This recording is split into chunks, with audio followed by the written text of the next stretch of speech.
मी महिन्यात 20 ते 22 स्मारक बसवतो, जेवढे बनतात तेवढे.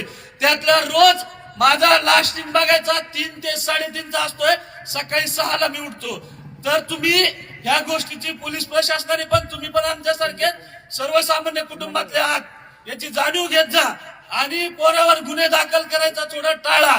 कारण हा महाराष्ट्र माझ्या बापाचा आहे, छत्रपती शिवरायांचा आहे, तुमच्या कोणाचा नाही.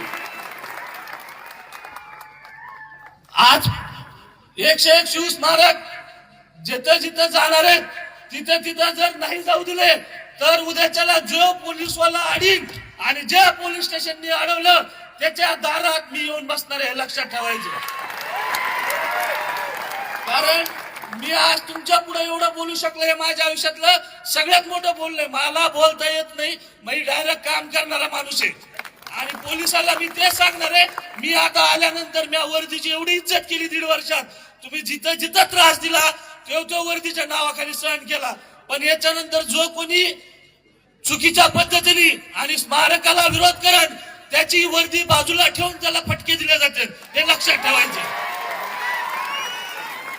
तुम्ही सगळेजण 4:30 वाजल्यापासून वाट बघताय, बोलायला खूप काही आहे. आज महाराष्ट्राच्या परिस्थितीवर तुम्ही सगळेजणांनी विचार केला पाहिजे.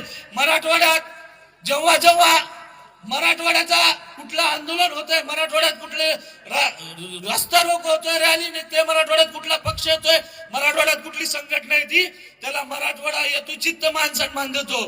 परंतु जेव्हा जेव्हा मराठवाड्याला गरज येते, तुम्ही सगळेजण प्रामाणिक सांगा, कुठला मराठवाड्यातला एक नेता म्हणतोय मी मराठवाड्यासाठी लढतोय?